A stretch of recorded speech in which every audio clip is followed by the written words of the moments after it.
March 6, 1914. George Vanderbilt woke up in a Washington, D.C. hospital room feeling worse than he had the day before. He was 51 years old, recovering from what should have been routine surgery, an appendectomy. Doctors had assured him the procedure was safe, the recovery straightforward. But something had gone wrong. His fever was rising. The pain was spreading. By nightfall, he would be dead. 300 miles south in Asheville, North Carolina, stood Biltmore Estate. 250 rooms, 178,000 square feet, the largest private home ever built in America. George had spent 6 years constructing it, pouring millions into creating a French chateau in the Blue Ridge Mountains. He had filled it with priceless art, rare books, furniture shipped from Europe. He had assembled 125,000 acres of forest and farmland around it. He had created an American palace that rivaled anything the old world could offer. And in a few hours, it would all belong to his widow. Edith Vanderbilt was 42 years old with a 14-year-old daughter. She had no business training, no legal expertise, no understanding of what was about to hit her. George's sudden death would trigger a financial crisis that would nearly destroy everything he had built. Because in October of 1913, just months before George died, the United States government had passed a brand new law, the federal estate tax, and the Vanderbilts were about to become its most famous victims. Edith would spend the next 15 years fighting the government for the right to keep her own home. She would lose 90% of the estate George had created. 87,000 acres sold, artwork auctioned, furniture scattered. The lawyers would take years. The costs would be crushing. And even after she won, she would discover that winning wasn't enough. The Great Depression would force one final surrender that George would have considered unthinkable. This is the story of how the IRS nearly took Biltmore, how one widow fought the federal government and lost almost everything to keep the house, and how she saved it in the end by doing the one thing her husband never would have allowed. She opened the doors and let strangers in. If you enjoy stories about the cost of preserving history, hit that like button and subscribe.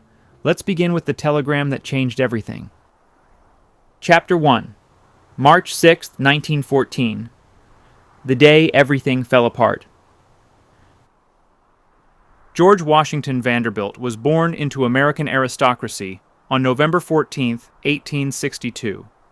He was the youngest grandson of Commodore Cornelius Vanderbilt, the railroad baron who had built one of the largest fortunes in American history. While his older brothers fought over the family businesses, the youngest son preferred books. He collected rare volumes, studied architecture, traveled through Europe absorbing culture and refinement. He was shy, intellectual, more comfortable in libraries than boardrooms. When his father, William Henry Vanderbilt, died in 1885, the scholarly son inherited approximately $10 million. It was a fraction of what his older brothers received, but it was enough. He didn't want to run railroads or expand empires. He wanted to build something beautiful, something permanent, something that proved American wealth could create art as magnificent as anything Europe offered. He chose Asheville, North Carolina, a small mountain town with cool summers and spectacular views, and he began buying land. By 1889, he owned 125,000 acres of Blue Ridge Mountains forest and farmland. He commissioned Richard Morris Hunt, America's greatest architect, to design a chateau modeled on the French Renaissance palaces of the Loire Valley. Construction began that same year and continued for 6 years. Over 1,000 workers labored to create 250 rooms filled with every luxury imaginable, a 70-foot-high banquet hall, a library with 10,000 rare books, an indoor pool, a bowling alley, central heating, electric lights, refrigeration technology, and craftsmanship combined to create the largest private residence in America. The owner moved into Biltmore on Christmas Eve, 1895. He was 33 years old, unmarried, master of a palace that cost over $6 million to build. For 3 years he lived there alone, hosting occasional guests, managing his forests, playing the role of country gentleman. Then, in 1898, he married Edith Stuyvesant Dresser in Paris. She was 25, from a prominent Rhode Island family, cultured, and intelligent. The shy collector had finally found someone who understood what he was trying to create. Their daughter Cornelia was born at Biltmore in August of 1900. The father was 37, his wife 27. They had wealth, a magnificent home. A growing family days were spent managing forestry operations with Gifford Pinchot, America's first professional forester.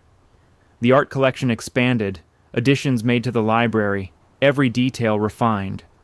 The builder had created exactly the life he wanted. Quiet, cultured, removed from the brutal business world his brothers inhabited. By March of 1914, the couple had been married 16 years. Cornelia was 13, being educated by private tutors. The family divided their time between the mountain retreat and their Washington, D.C. townhouse. The patriarch was 51 years old, in apparently good health, with no reason to expect anything but decades more of the refined country life he had built. Then his appendix began to hurt. It was a common enough problem, usually not serious if caught early. Doctors in Washington recommended surgery. An appendectomy was routine by those standards. Thousands were performed annually. The risks were minimal if done properly. The patient checked into a hospital and prepared for what should have been a minor procedure. The surgery took place in early March. Initially, everything seemed fine. Recovery proceeded in his hospital room with expectations of returning to Asheville within a week or two, but complications developed. The specific details were never made entirely public, but something had failed during or after the operation infection, perhaps. Internal bleeding? Medical error? In that era, even routine surgeries carried risks that modern medicine has eliminated. His condition deteriorated rapidly. The fever spiked. The pain increased. Doctors tried everything available to them, but their tools were limited. Antibiotics wouldn't be discovered for another 15 years. Surgical techniques were improving, but still crude by modern standards. Whatever had gone awry, they couldn't fix it. On March 6, 1914, George Washington Vanderbilt died in his Washington hospital room. He was 51 years old.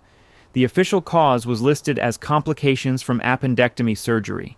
His body was returned to Asheville and buried in the family plot. Hundreds attended the funeral. Newspapers across America reported the loss. The man who had built America's largest private home was gone, leaving behind a widow, a teenage daughter, and property whose value no one had yet calculated. Edith received the news by telegram. She was 42 years old, suddenly alone with responsibilities she didn't fully understand. Her husband had managed everything during their marriage: the finances, the legal matters, the business operations. She had focused on Cornelia's education, the social aspects of running their home, the household management. She knew the property was valuable. She knew it cost money to maintain. But she had no idea what was coming. Her husband's will was straightforward. Everything went to the widow: the chateau, the land, the art collection, the furniture, the library. 125,000 acres of North Carolina mountains. The mansion with its 250 rooms. Every painting, every book, every tapestry and chandelier, she inherited it all. And with it, she inherited a problem that would nearly destroy her. Because just 5 months before the death, the federal government had passed a brand new law: the estate tax. Wealthy Americans who died after October of 1913 would have their holdings assessed and taxed before heirs could inherit. The rates ranged from 1% to 10% depending on size. For someone with millions in property and assets, the tax bill would be substantial, and the widow would have to pay it before she could legally claim her inheritance. She didn't understand this yet. In the immediate aftermath, she was focused on grief, on Cornelia, on funeral arrangements. The lawyers would explain the tax situation soon enough, the IRS assessors would arrive within months, and she would discover that owning America's largest private residence meant facing America's newest and most aggressive tax collectors. The battle for Biltmore was about to begin. Chapter 2: The Richest Widow in America and the Poorest. The lawyers gathered in the library at Biltmore 3 weeks after the funeral. Edith sat across from them, listening as they explained what she had inherited: The news should have been comforting. On paper, she was one of the wealthiest women in America. In reality, she was nearly broke. The land alone was valued at several $1,000,000. 125,000 acres of North Carolina mountains, most of it virgin timber. The house and its contents represented at least another $2 million. Paintings by Renoir and Whistler, tapestries from the 16th century, furniture purchased from French chateaux. The library contained 10,000 rare books, some worth thousands each. Every room held treasures that museums would envy. Total estimated value of the inheritance, somewhere between $5 and $10 million. The lawyers couldn't be more specific because much of it had never been formally appraised. How do you price a chateau that no one else in America owns? What's a fair market value for property so unique that comparable sales don't exist? But here was the problem. Almost none of it was liquid. Edith couldn't pay bills with tapestries. She couldn't write checks against the value of virgin timber. The wealth was real, but it was locked in assets that would take months or years to convert to cash. And she had immediate expenses that demanded actual money. The annual operating budget for Biltmore ran approximately $50,000. That covered the most basic necessities. 80 servants on payroll, from the butler down to the scullery maids, each required wages, housing, food. The estate's massive boilers consumed coal by the ton to heat 250 rooms. The electric plant needed fuel. The farms required seed and equipment. Maintenance was constant. Roofs leaked, pipes burst, paint faded. A structure this size deteriorated faster than most people could imagine. Then there were the property taxes. North Carolina assessed the land and buildings annually. The exact amount varied, but it was substantial. Add insurance premiums for a property worth millions. Add upkeep on the forest and farms. Add food costs for family and staff. The number kept climbing. Edith had perhaps $100,000 in liquid assets. Bank accounts, bonds that could be sold quickly, cash reserves her late husband had maintained. It sounds like plenty until you realize it represented less than 2 years of operating expenses. After that, she would need to start selling. And once she started selling, she might not be able to stop. The lawyers explained another problem. Under her husband's will, she inherited everything, but everything included debts and obligations. Any money owed at the time of death became her responsibility. Construction projects underway had to be completed or canceled. With penalties either way, contracts signed required fulfillment. Every financial commitment made transferred to the widow. Worse, the inheritance wasn't technically hers yet. Not until the estate was settled. That process would take months at minimum, possibly years. During that time, she had to maintain the property using her own limited resources. The courts wouldn't release the full inheritance until all taxes were paid, all debts settled, all legal requirements met. She was cash poor while owning millions in assets she couldn't yet touch. 14-year-old Cornelia sat upstairs, being educated by tutors who expected their salaries on schedule. The kitchen staff prepared meals for a household of nearly 100 people. The gardeners maintained grounds that sprawled across acres. The foresters managed timber operations that required oversight. Every single day, Biltmore consumed money. And every day, Edith's liquid reserves shrank a little more. She had no business training. Her education had prepared her for society, for managing a household, for raising a daughter in cultured surroundings. She could speak French fluently, discuss art intelligently, host a dinner party for 30 with flawless execution. But she had never managed a payroll. She had never negotiated with timber buyers or dealt with tax assessors. Those had been her husband's domain. The staff looked to her now for decisions. The foresters needed approvals for which trees to cut. The farm managers wanted guidance on crop planning. The butler required instruction on household operations. Everyone assumed she knew what she was doing. She didn't.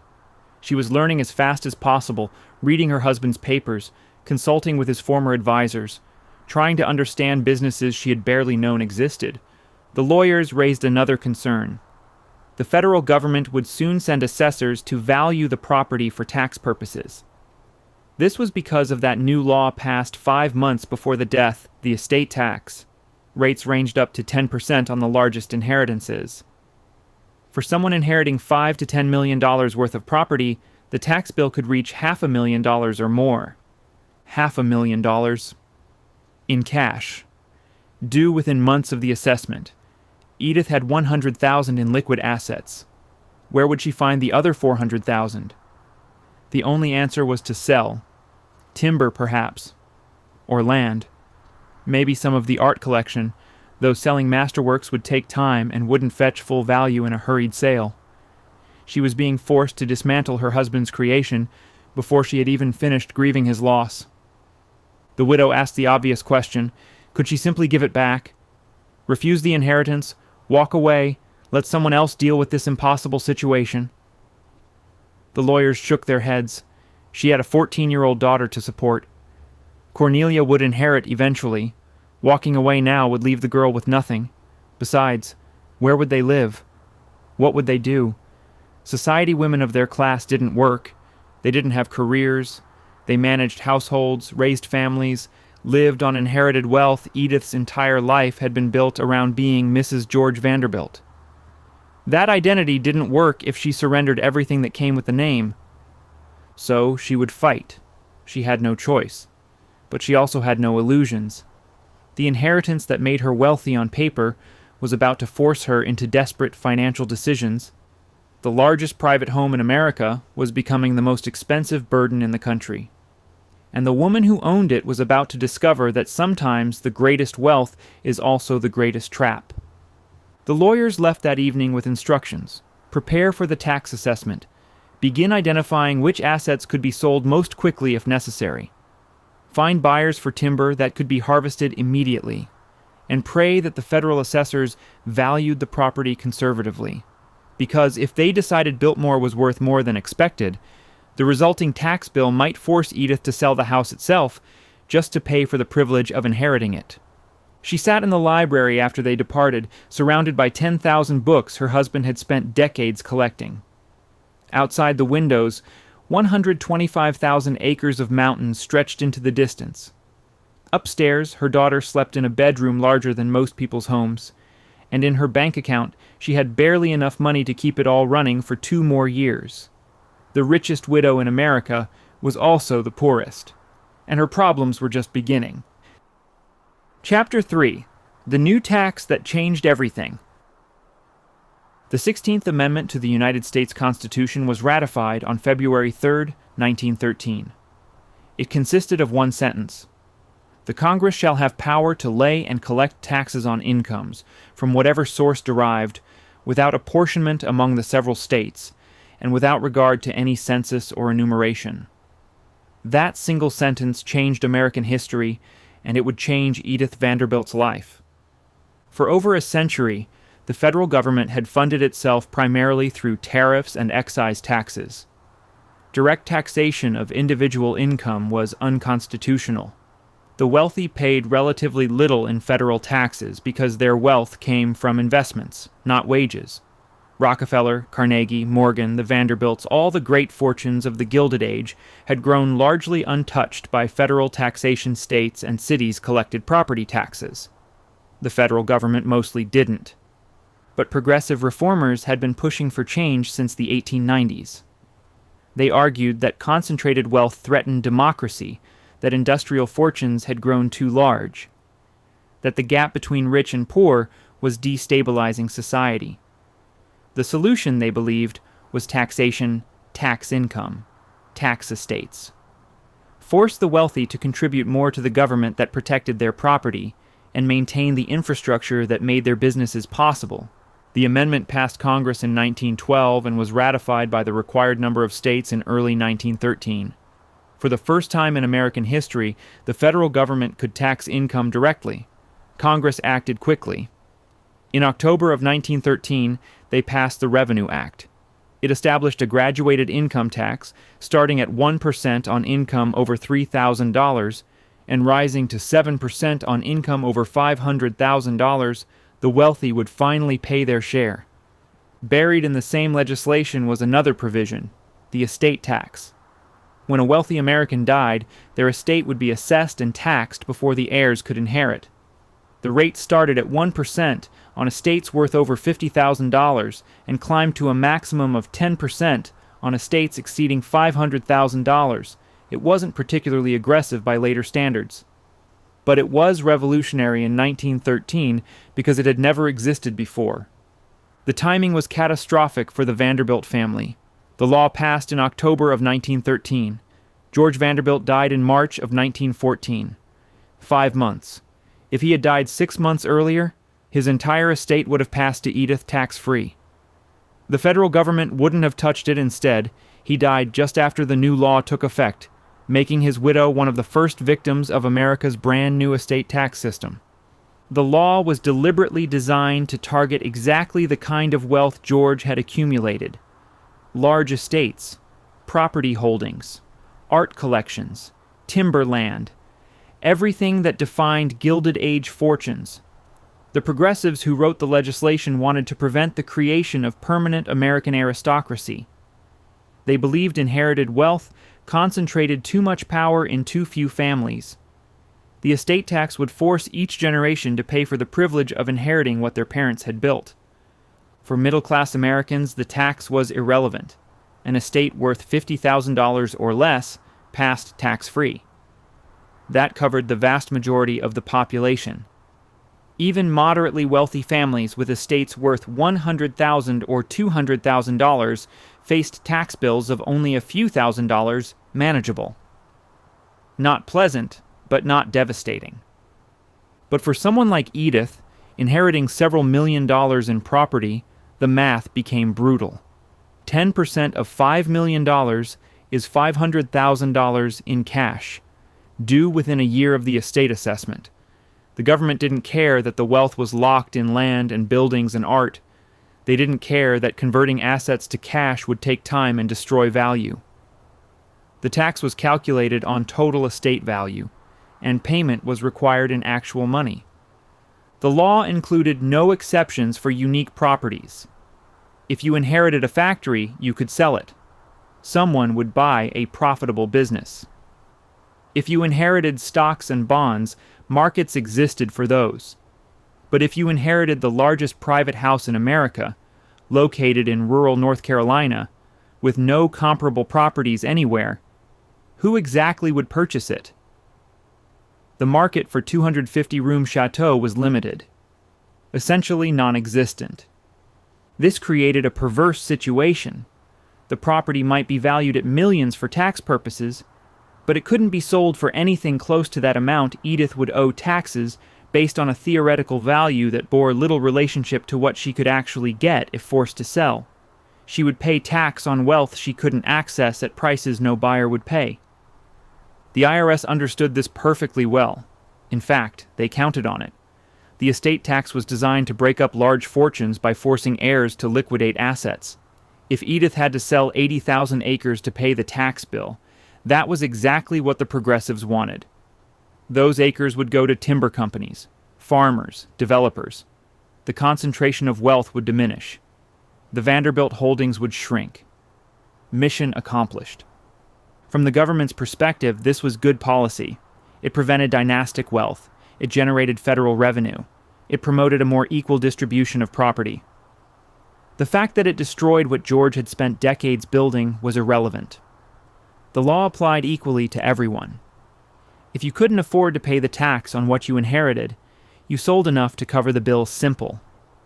From Edith's perspective, it was confiscation disguised as taxation. Her husband had already paid taxes on the income that purchased the land. He had paid property taxes annually on what he owned. Now the government wanted another huge payment just for the privilege of passing that property to his widow. It felt like theft. But feelings didn't matter. The law was the law. The 16th Amendment was constitutional. The Revenue Act of 1913 had been properly passed by Congress and signed by President Wilson. The estate tax was legal, it was enforceable, and it was coming for Biltmore. Within months, federal assessors would arrive to value everything George had left behind. They would calculate the tax owed, and Edith would have to find a way to pay it or start selling the estate piece by piece until the bill was satisfied. She had no political power to fight the law itself. No court would overturn it. Her only hope was to fight the valuation.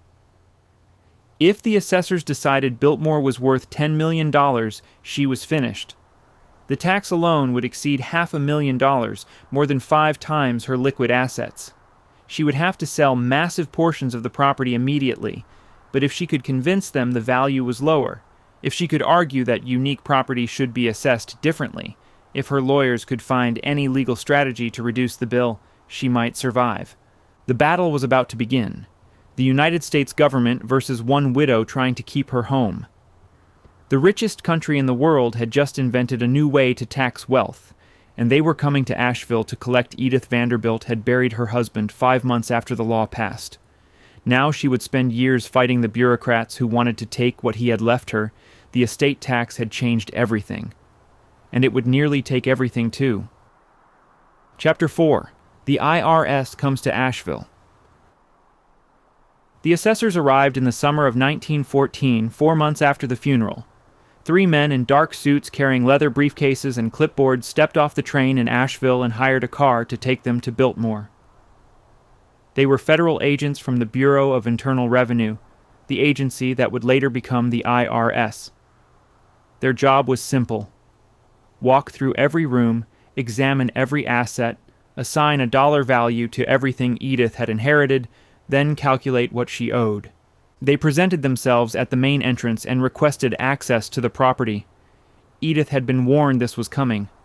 Her lawyers had explained that she couldn't refuse. The law required cooperation with federal assessors. Blocking them would result in penalties and potentially criminal charges. So she instructed her butler to let them in and assigned staff to accompany them wherever they needed to go. The assessment would take weeks. The agents started with the house itself. They measured rooms, noted construction materials, evaluated the quality of finishes, the banquet hall with its 70-foot ceiling, the library with built-in shelving for 10,000 volumes, the indoor pool lined with tile, the bowling alley in the basement, the gymnasium. Every space had to be documented, measured, valued. They brought in specialists for certain items. An art appraiser examined the paintings: Renoir, Whistler, Sargent. Each canvas was photographed, authenticated, assigned a market value. The tapestries hanging in the halls received similar treatment: 16th century Flemish work, some of it museum quality. The appraiser consulted auction records, compared similar pieces sold recently, estimated what these would bring if Edith were forced to sell them. The furniture presented complications. Much of it had been purchased directly from French chateaux and Italian palaces. George had bought entire rooms, had them disassembled, shipped across the Atlantic, and reconstructed inside Biltmore. How do you value a Louis XV bedroom set that came from Versailles? What's the market price for Renaissance Revival pieces that no longer exist anywhere else? The appraisers did their best, assigning conservative estimates where provenance was clear and educated guesses where it wasn't. The library required days of work. 10,000 books, many of them rare first editions. The agents brought in a rare book dealer from New York who spent a week examining volumes, checking condition, researching values. A first edition of Don Quixote, medieval manuscripts, illuminated texts, signed presentation copies from famous authors. Each book was cataloged, valued, added to the growing total. Outside, different specialists assessed the land. 125,000 acres of North Carolina mountains. Most of it virgin timber, never logged. The forestry experts walked the property, estimated board feet of lumber per acre, calculated what the timber would bring at current market prices. They examined the farms, valued the agricultural land separately. They assessed water rights, mineral rights, road access. The process was invasive and humiliating. Strangers walked through Edith's bedroom, opening closets, examining personal possessions. They cataloged her jewelry, her clothing, items that had belonged to her husband. Nothing was private. Everything had value, and therefore everything had to be counted. Federal law required complete disclosure. Hiding assets was fraud, punishable by prison time. Cornelia watched from upstairs as the men moved through her home. She was 14 years old, trying to understand why government agents were counting her mother's silverware and photographing her father's paintings. Edith tried to explain. The law required this. They had to cooperate. But it was difficult to make a teenager understand why strangers had the right to inventory everything her family owned. The servants found the whole affair disturbing. These federal agents treated Biltmore like a warehouse, not a home. They moved furniture to measure rooms. They asked intrusive questions about household operations. How much coal was consumed annually? What were the staff wages? How many acres were under cultivation? The butler answered what he could and deflected what he couldn't, but the agents were persistent. They had legal authority, and they used it. After 3 weeks, the assessors compiled their preliminary findings. They wouldn't reveal the final numbers yet. That would come later, in an official report delivered to Edith's lawyers. But the scale of the assessment was becoming clear. Every asset had been examined, every piece of property valued. The total would be substantial, potentially devastating. Edith met with the lead assessor in the library before they departed. She asked directly what the valuation would be. He refused to provide specifics, but indicated that the property was worth significantly more than what her lawyers had estimated. The house alone, he suggested, might be assessed at $2 million or higher. The land at several million more. The contents another million at least. She was looking at a total valuation that could exceed $8 or $9 million. The math was simple and brutal. 10% of $9 million was $900,000. She had $100,000 in liquid assets. Even if she sold timber immediately, even if she liquidated some of the art collection, she couldn't possibly raise $900,000 in cash within the required time frame. She would have to sell land. Massive amounts of land. Tens of thousands of acres. George's vision of a managed forest, a self-sustaining estate, would have to be dismantled to pay the government's bill. The assessors left Biltmore that afternoon, their briefcases filled with photographs and documentation.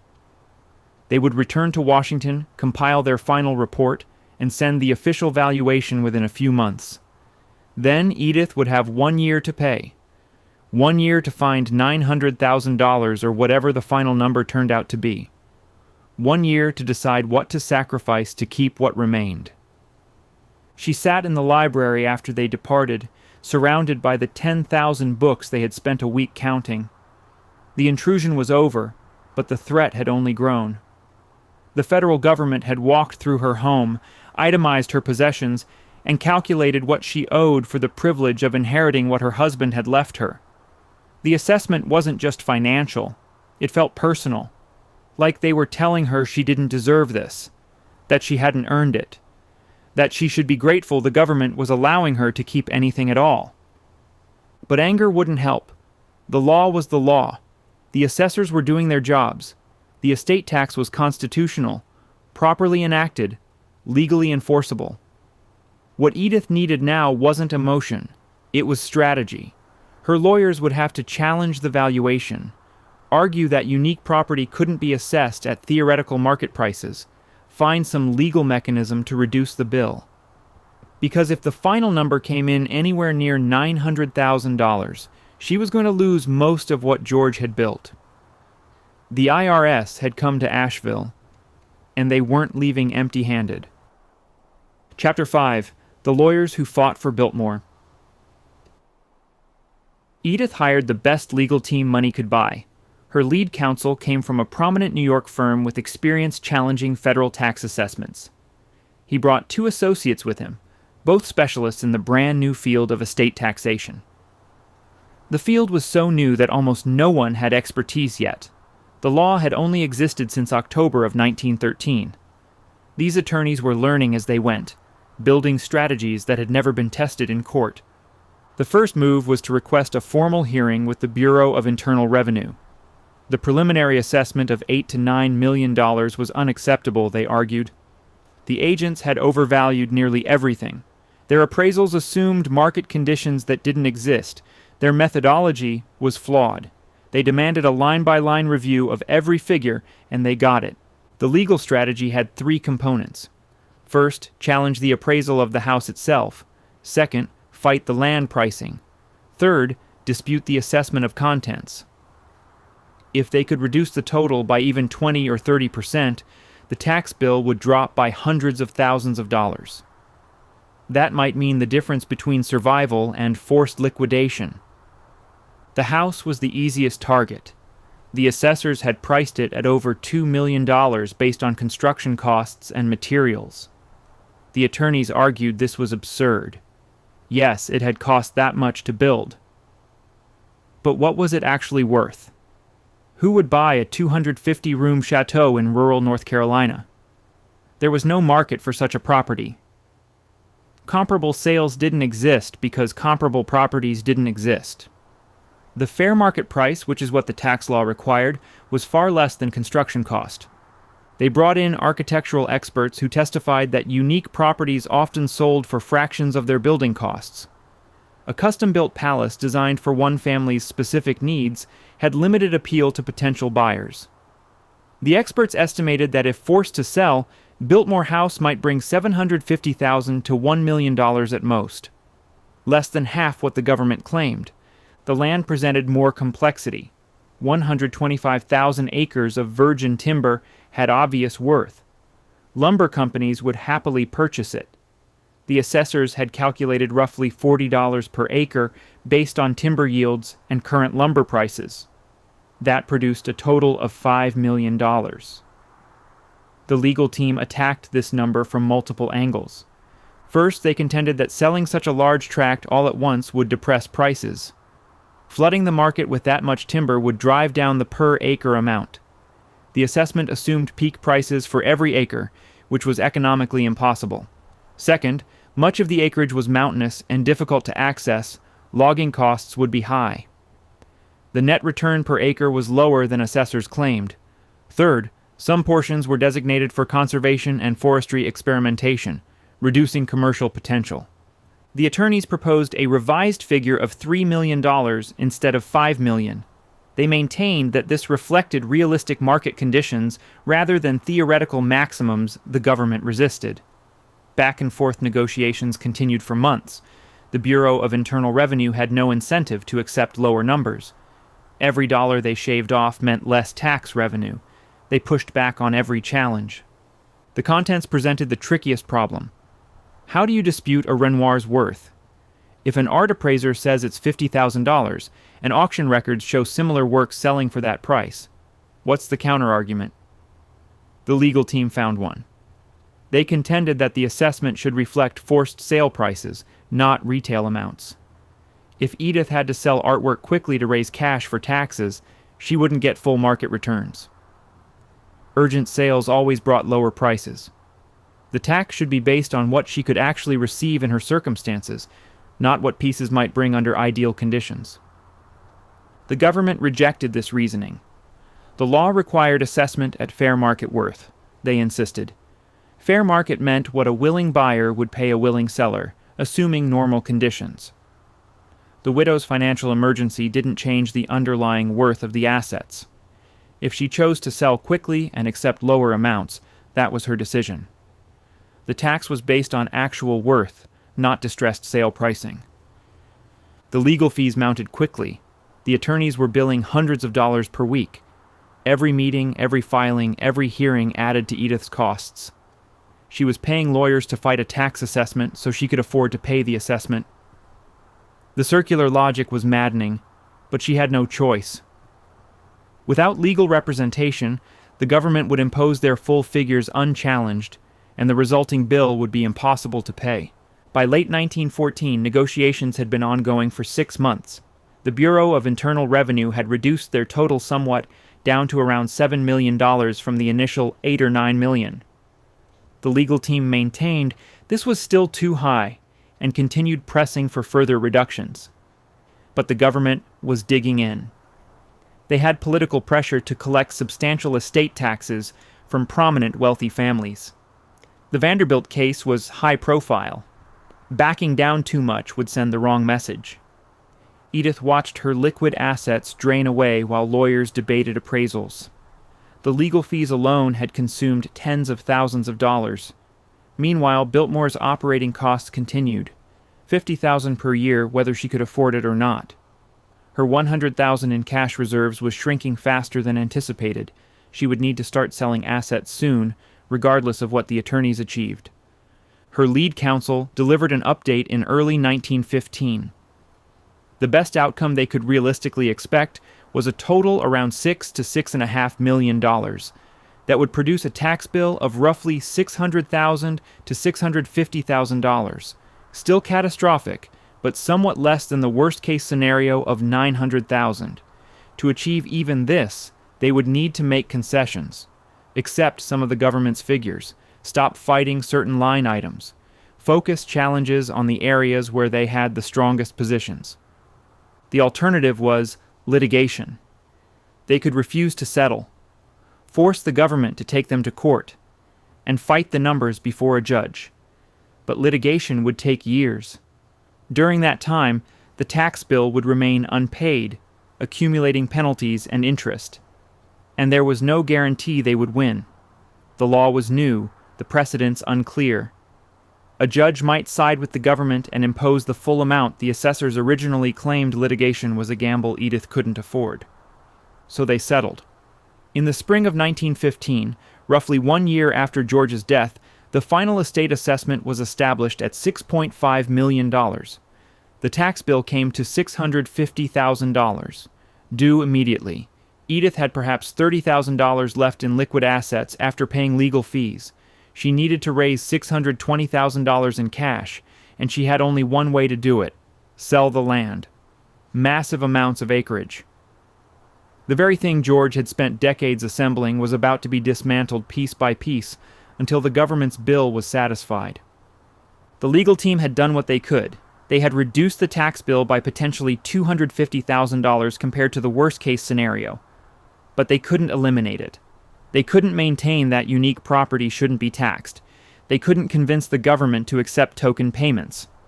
The law was clear. The estate owed 10%. And Edith would have to find a way to pay it, even if doing so destroyed most of what she was fighting to preserve. The lawyers had won a partial victory. It wasn't enough. Chapter 6. The Sacrifice. The sale began in the summer of 1915. Edith's attorneys had identified the most marketable portions of the holdings: the land farthest from the house, the acreage with the densest timber, the parcels that timber companies would purchase immediately. The first negotiations started with local lumber operations interested in immediate harvesting rights. The federal government approached with the largest offer. The United States Forest Service, newly established and looking to expand public lands in the Appalachians, made a proposal for a massive tract, 86,700 acres. The price was $5 per acre, $433,500. The amount was far below what the land was worth based on timber values alone. But Edith needed cash immediately to satisfy the tax bill, and the government knew it. They offered a take-it-or-leave-it deal. She took it. The sale to the Forest Service closed in 1915. 86,700 acres that George had spent years acquiring, land he had planned to manage as a model of sustainable forestry, became Pisgah National Forest. The government got a bargain. Edith got enough cash to pay the majority of her tax obligation, but she lost the vast majority of what George had built. The sale brought $433,500. The tax bill was $650,000. She was still more than $200,000 short. Additional parcels would have to be sold to cover the remaining balance, plus outstanding legal fees, plus operating costs that continued regardless of her financial crisis. More acreage went on the market over the following months. Smaller tracts sold to timber companies and private buyers. Each transaction brought a few $1,000s. Each transaction reduced what remained. The original 125,000 acres shrank dramatically. By the time the tax bill and associated costs were fully paid, Edith had sold the overwhelming majority of George's land holdings. What remained was a fraction of the original vision. Enough acreage to maintain the house, gardens, and immediate grounds. Enough to preserve the appearance of a great estate, but not enough to sustain George's forestry experiments or his dreams of demonstrating that timber could be harvested sustainably while preserving the land for future generations. Gifford Pinchot's careful forest management plans, the first of their kind in America, became largely irrelevant when the forest itself was dismantled and sold. The financial sacrifice was obvious, but the philosophical loss cut deeper. George hadn't built Biltmore just to have a large house. He had wanted to prove that American wealth could be used for more than consumption, that a private landowner could practice conservation, could manage resources responsibly, could demonstrate that profit and preservation weren't incompatible. The estate was supposed to be a working example of enlightened land stewardship. The tax law had turned it into a forced liquidation. Edith understood this. She knew that selling the acreage meant surrendering everything George had cared about beyond the house itself, but she had no alternative. The government demanded payment in cash. The only asset she could convert to cash quickly enough was land. And so it went, piece by piece, until the bill was satisfied. The art collection required attention as well. Some paintings were sold to raise additional funds. The specifics of which pieces went and what they brought varied, but the sales were painful.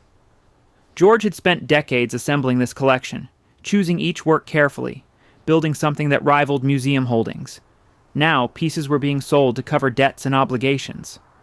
The rare book collection suffered similarly. Dealers examined the library, identifying items that could be sold.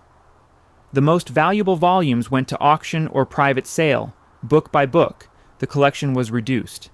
It remained impressive, but it was no longer one of the finest private libraries in the country. Furniture and decorative items followed. Not the major pieces that defined the rooms, but secondary items that could be removed without devastating the interior. Each sale raised needed funds. Each sale left gaps that reminded everyone what had been lost. By late 1916, 2 years after George's death, Edith had paid every obligation. The tax assessment, the legal fees, the accumulated operating costs. But the estate had been fundamentally transformed. The vast majority of the original acreage was gone. The art collection had been diminished, the library depleted, the furnishings scattered. What remained was still impressive by any standard. But it was a shadow of what George had created. The annual operating costs hadn't changed. Approximately $50,000 to run Biltmore, whether she owned the reduced acreage or the original holdings. The staff still required wages. The house still needed heat. The grounds still demanded maintenance. But now she had far less property generating income. The remaining farms and forests produced some revenue, but nothing like what George had projected when he owned the full tract. Edith calculated that she was trapped. She had paid the immediate crisis, but the long-term arithmetic was unsustainable. Her liquid reserves were essentially depleted. The remaining property generated limited income. Operating costs far exceeded what the estate could produce. She was losing money annually with no way to make up the difference. Eventually, she would have to sell more, or find another solution entirely. This was the legacy of the estate tax. Not just a one-time payment, but a forced liquidation that fundamentally altered what could be preserved. The tax had taken its share in 1915 and 16. Now time and economics would continue the erosion, and Edith would spend the next decade and a half fighting to prevent the complete destruction of everything George had built. She sat in the library, looking out at what remained. George had been dead 2 years. In that time, she had lost the overwhelming majority of his estate just to keep the house and immediate grounds. And she knew, sitting there in 1916, that the battle wasn't over. It was just beginning.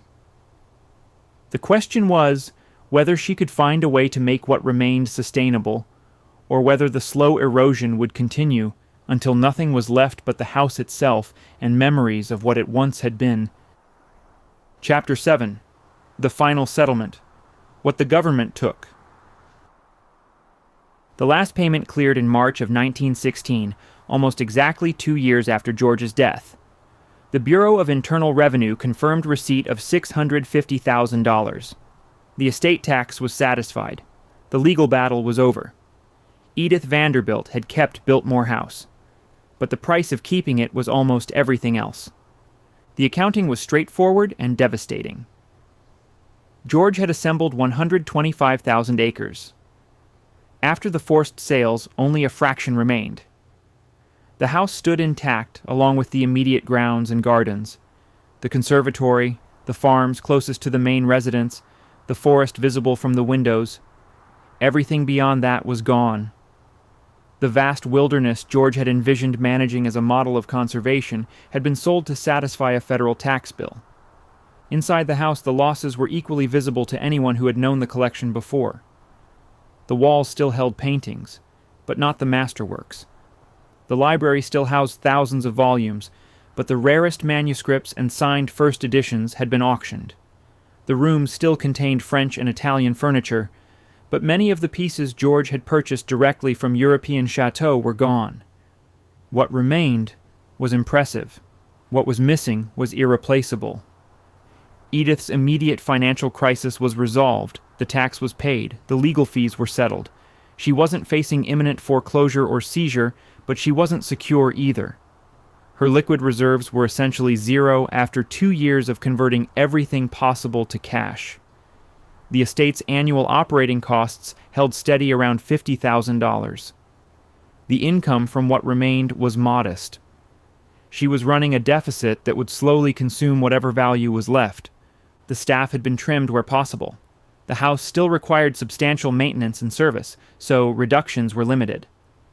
But the gardeners who had managed distant property sections were gone. The foresters who had worked with Gifford Pinchot on sustainable timber management were no longer needed because the forest had been sold. These cuts saved some money, but not enough to close the gap between expenses and revenue. Cornelia was 16 years old in 1916.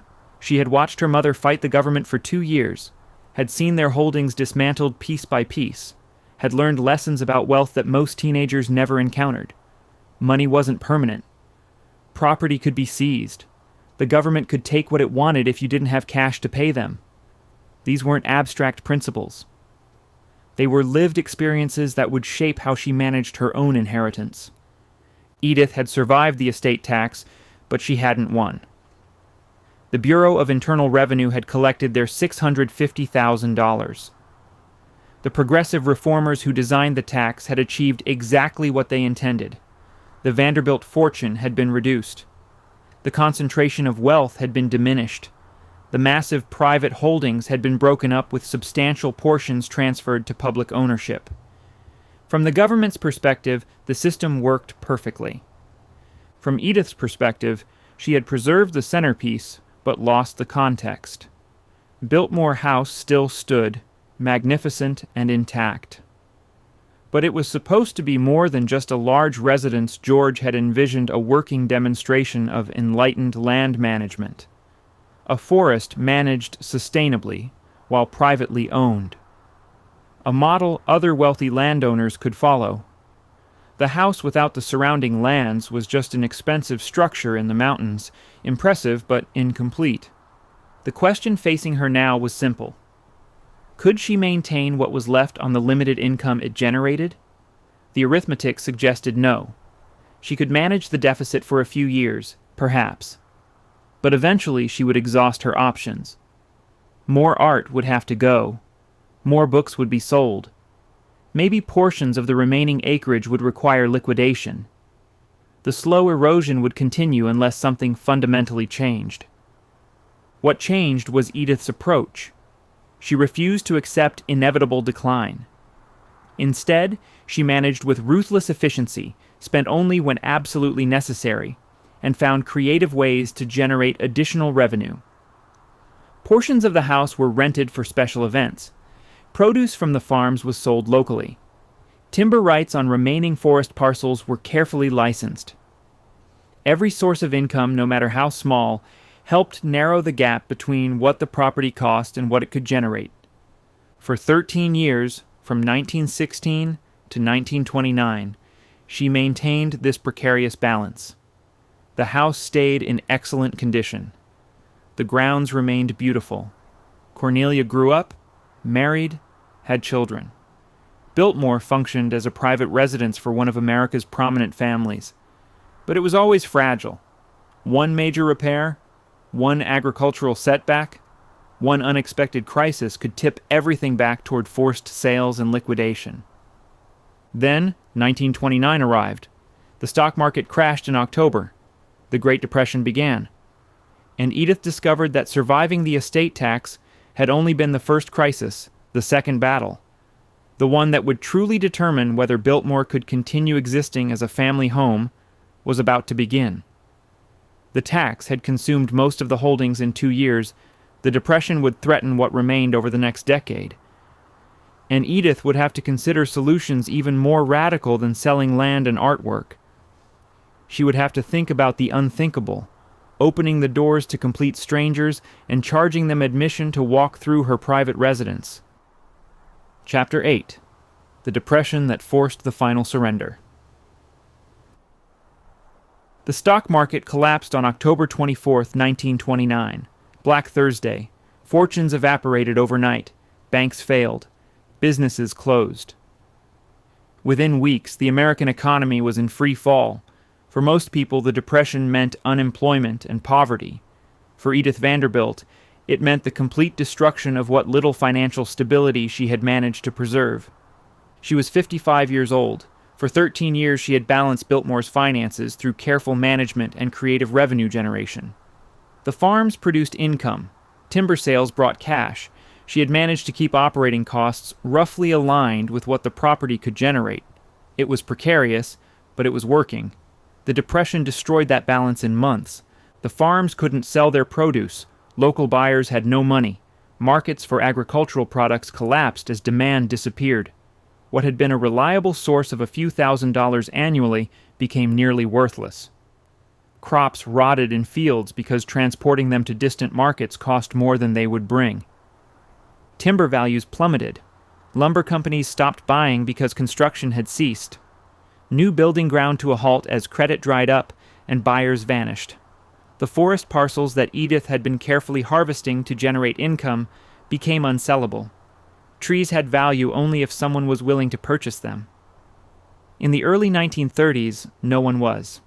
The investments that generated what little passive income she had left failed next. Bonds defaulted. Dividend payments stopped.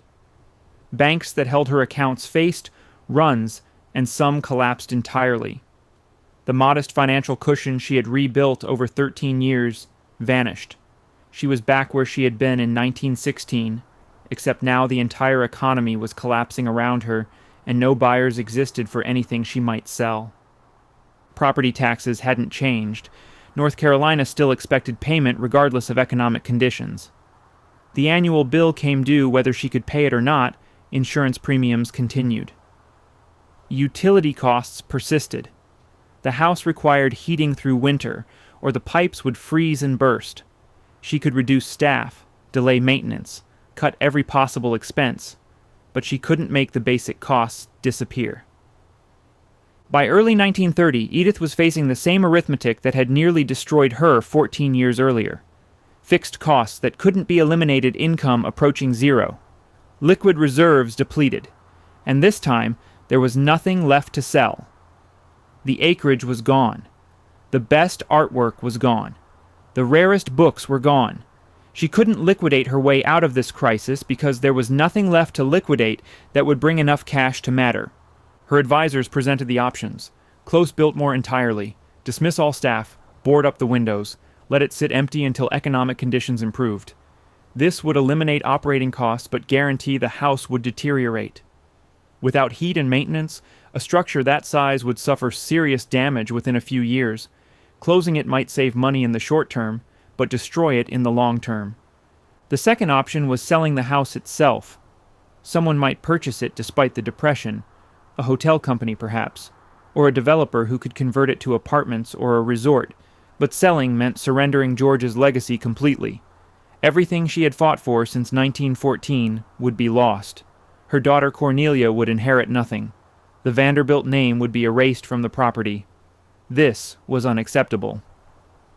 The third option came from an unexpected source. Someone suggested opening Biltmore to paying tourists.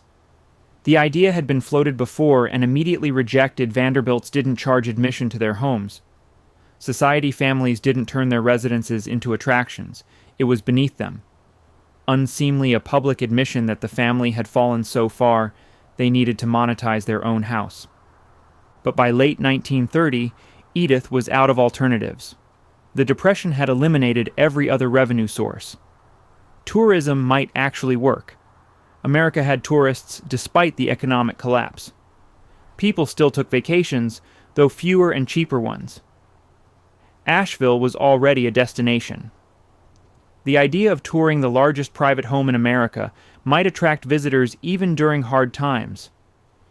If she could generate even modest admission revenue from steady visitors, it might cover basic operating costs. The decision wasn't made quickly or easily. Edith consulted with Cornelia, now 30 years old and married with her own children. Cornelia understood the stakes. If they didn't find a way to generate income, Biltmore would be lost. Opening to tourists was humiliating, but losing the house entirely was worse. They agreed to try. In 1930, Biltmore House opened its doors to paying visitors for the first time. The announcement shocked Newport and New York society. The Vanderbilts, one of America's most prominent families, were charging admission to their home. It was scandalous. Other wealthy families whispered about how far the Vanderbilts had fallen. Some called it disgraceful. A few understood it was survival. The logistics were complex. Which rooms would be open to tours? The first floor, certainly. Perhaps the second floor bedrooms, if they could be secured. The family would need to maintain private space on the third floor. Guides would have to be hired and trained. Security was essential. Insurance had to be adjusted to cover public access. Facilities for visitors needed to be arranged. Parking areas created. The house had to be transformed from a private residence into a functioning tourist attraction while the family still lived there. The first visitors arrived that year. They paid admission at the door. They were guided through the first floor rooms. The entrance hall with its soaring ceiling, the banquet hall where the Vanderbilts had entertained, the library with thousands of remaining books. The winter garden with its palms and orchids. Tours lasted about an hour. Visitors departed through an area where souvenirs and postcards were available. The reaction was mixed. Some visitors were thrilled to see inside America's grandest house. Others felt uncomfortable walking through a home where people still lived. Tour guides had to handle both the admirers who wanted to see everything and the curious who asked intrusive questions about the family's finances. It was awkward, but it worked. Within months, Biltmore was attracting steady visitors. The admission revenue wasn't enormous, but it was consistent. The income added up week by week, month by month. Combined with drastically reduced operating costs, it was enough to keep the house maintained and the essential staff employed. Biltmore survived 1930 and 1931, and every year after that. Edith had done what she swore she would never do. She had opened George's palace to strangers. She had charged admission to walk through rooms designed for private entertaining. She had turned the monument George built into a business, but she had also saved it. The house that the estate tax had nearly destroyed in 1915 survived the Depression by surrendering its exclusivity. The public saved what private wealth could no longer sustain. Chapter 9. The Woman Who Saved Biltmore by Giving It Away. Opening Biltmore to tourists in 1930 was supposed to be temporary, a desperate measure during desperate times. Edith believed that once the Depression ended, once the economy recovered, she could close the doors again and return to private life. She was wrong. The decision to open the house was irreversible. Once tourists had been admitted, there was no going back. The income from admissions grew steadily through the 1930s. Word spread that America's largest private home was open for tours. Newspapers wrote features. Travel guides included Biltmore in their recommendations. Visitors came from across the country, curious to see how the other half had lived during the Gilded Age. What started as a financial necessity became a successful business. By the mid-30s, Biltmore was attracting thousands of visitors annually. The admission revenue exceeded what Edith had generated from all other sources combined during the 1920s. The farms, the timber sales, the investments, none of them had produced what tourism generated. She had stumbled onto the only sustainable model for maintaining a property of this scale the public would pay to preserve what private wealth could no longer support. Edith continued living at Biltmore while operating it as a tourist attraction. The arrangement was strange but workable. Visitors toured the first and second floors during daytime hours. The family maintained private quarters on the third floor. They used back staircases and service passages to move through the house without encountering tourists. It was like living in a museum. Uncomfortable at times, but preferable to losing the house entirely. Cornelia had married John Francis Amherst Cecil, the younger son of a British aristocrat. They had two sons who would prove essential to Biltmore's future, George and William Cecil. The family lived at the estate alongside Edith, raising the next generation in the house George Vanderbilt had built. The tourist operation required constant management. Staff needed training in how to handle visitors. Rooms needed maintenance to withstand thousands of people walking through them. Annually, security had to prevent theft while remaining unobtrusive. Insurance costs rose with public access. Marketing required investment. The business of running a historic house museum was complex and demanding, but it worked.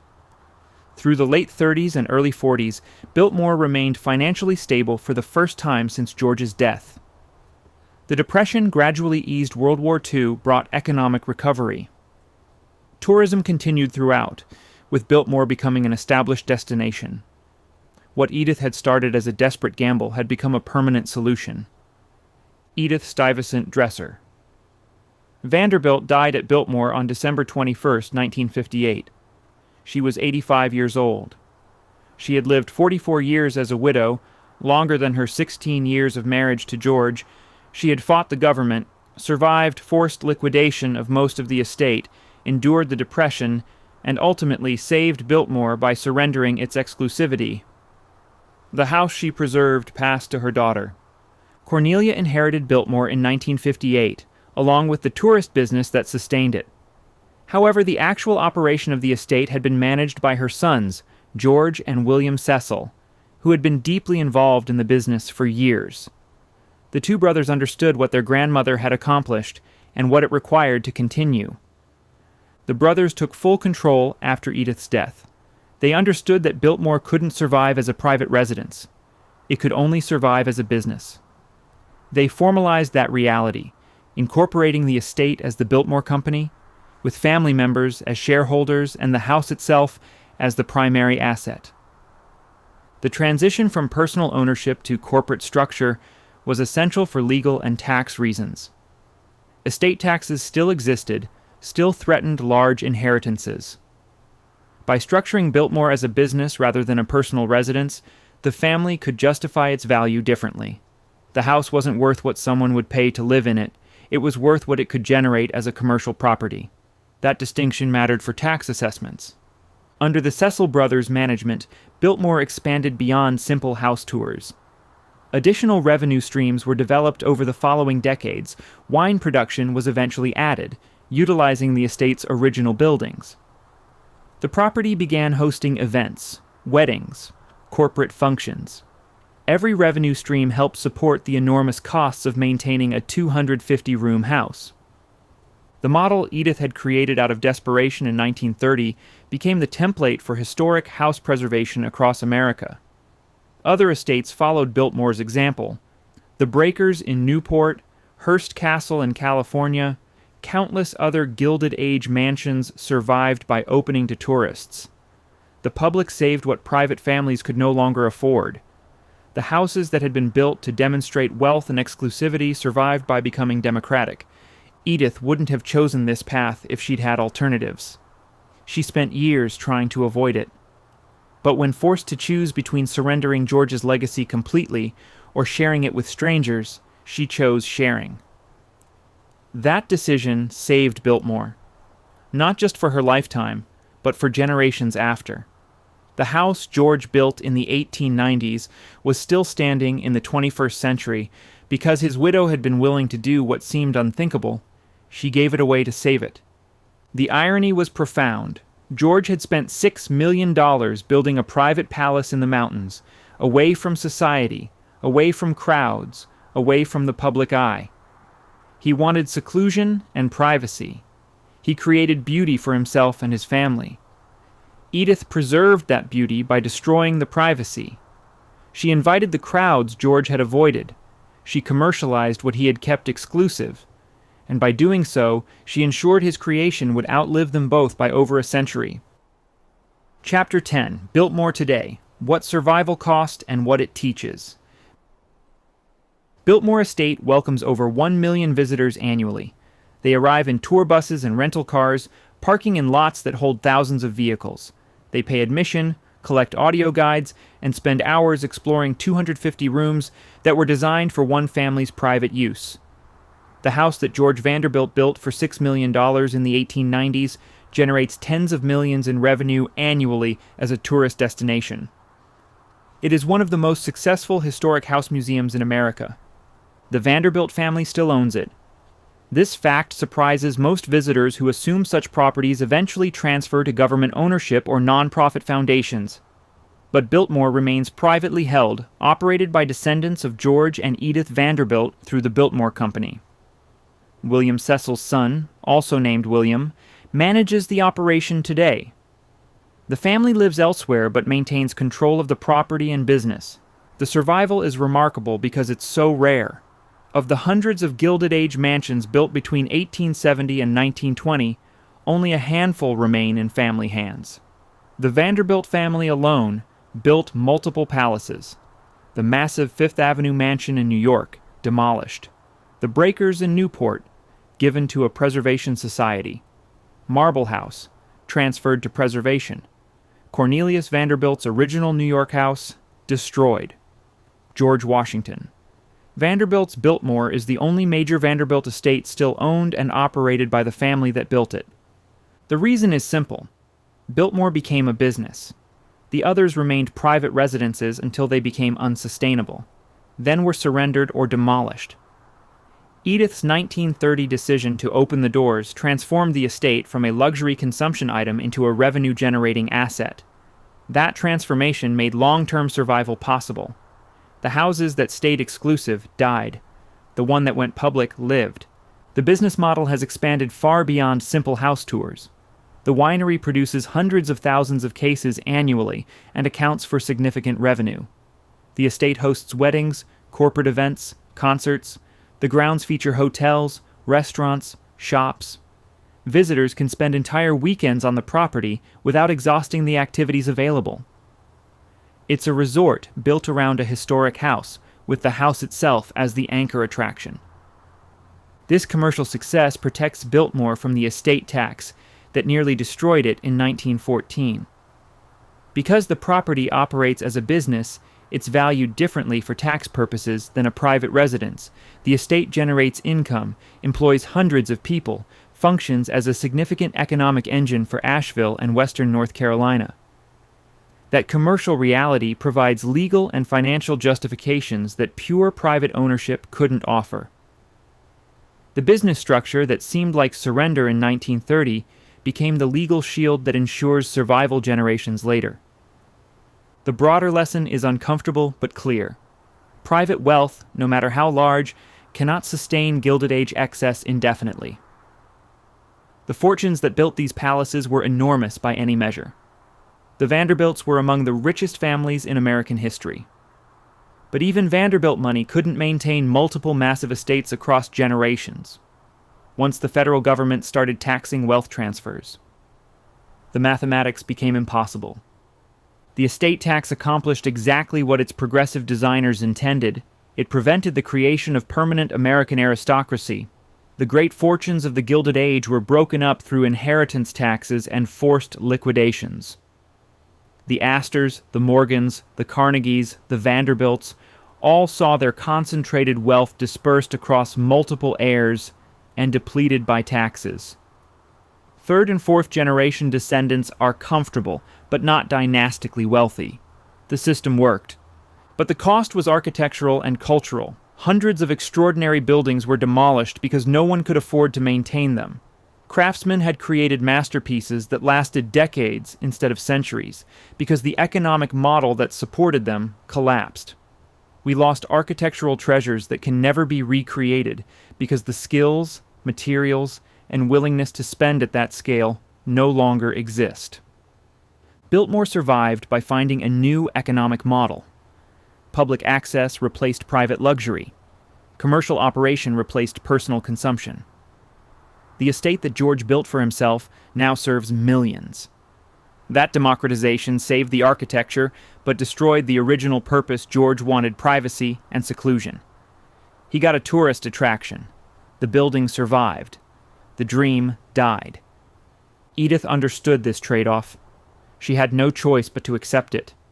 When faced with complete loss or partial surrender, she chose surrender.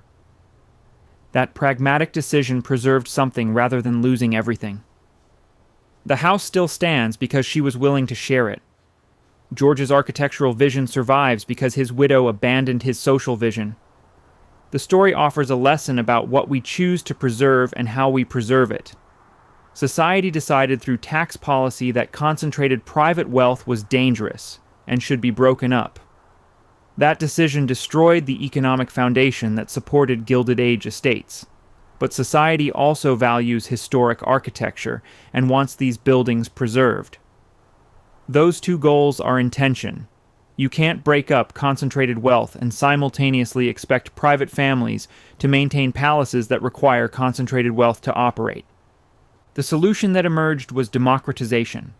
The public pays to preserve what private owners can no longer afford.